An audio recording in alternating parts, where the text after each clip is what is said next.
And did some time ago, obviously, on the family role in modern education. It's just a short little clip, about 2 minutes long, but I think it's really powerful and still quite pertinent. I know, being a father, I've certainly felt some of these things, and maybe you might be able to relate as well. So enjoy the video.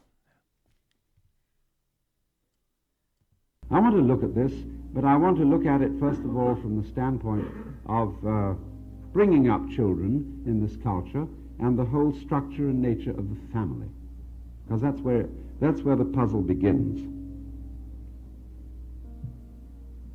Have you noticed that over many years, a large number of the jokes in most of our popular magazines where they print cartoons have to do with father as a clown? Take Dagwood in the comic strip.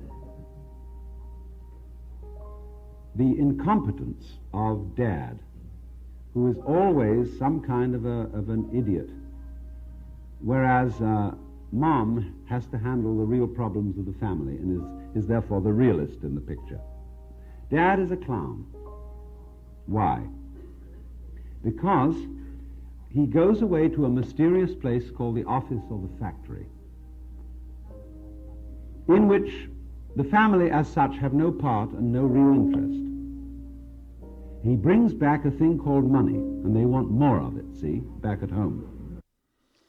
I think it's important, to sort of understand, or at least relate to that on some level. I know I've done well in my life financially, but I still went through and have gone through periods of time in my life when I feel like I miss my family, that there's sort of a separation from myself and my family, and sometimes a little bit of loneliness.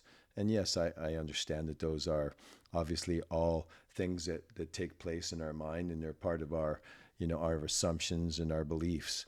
But it's still, sometimes I know in my life I've expected to feel, to have better feelings about family than I felt at times. And that it does get challenging, as I'm sure many of you know, when you have boys or teenage boys and girls.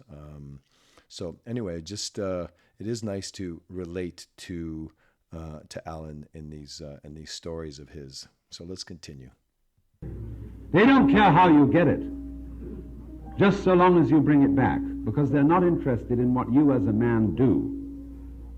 And when you come back from the various rat races in which you are engaged making money, you're supposed to be a good pal to the children, and play with them, and look after your wife, and appreciate what she's done all during the day. But they have no interest in what you do. They couldn't care less.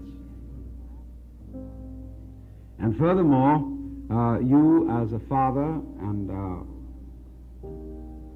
you as a mother are expected to live for your children.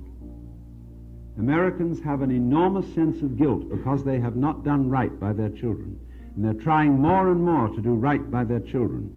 If you've ever felt that way, leave a comment. I'm curious to see if there's more people that have felt it, felt this way. I know I certainly have. Not often, but I certainly have felt that in periods as my kids have been growing up. So, yeah, leave a comment. Let me know your thoughts on that. And they always feel they haven't quite succeeded somehow. We are child-centered families, guilty, constantly feeling guilty because we haven't brought them up. And therefore we call in every kind of specialist and expert and advisor to tell us what we should do with our children. I no longer feel that way anymore, though. I'm much more aware of the fact that I played out some fatherhood things, as my kids grew up, and I had to forgive myself for mistakes that I made, but at the same time, realizing that I didn't necessarily have to fix anything, I just had to change my beliefs and my memories of things in the past and just look to a brighter story of my children's upbringing and look beyond my mistakes to all the good things that I did as a father and have done as a father, and create a wonderful, bright story of the future for me as a father and as a husband and to my kids. So it's all wonderful, but we do go through up and down. So again, just leave a comment and let me know if you've gone through some of these experiences. The difficulty is that the family as an institution is not surviving in industrial culture. It is an institution designed for an agrarian culture.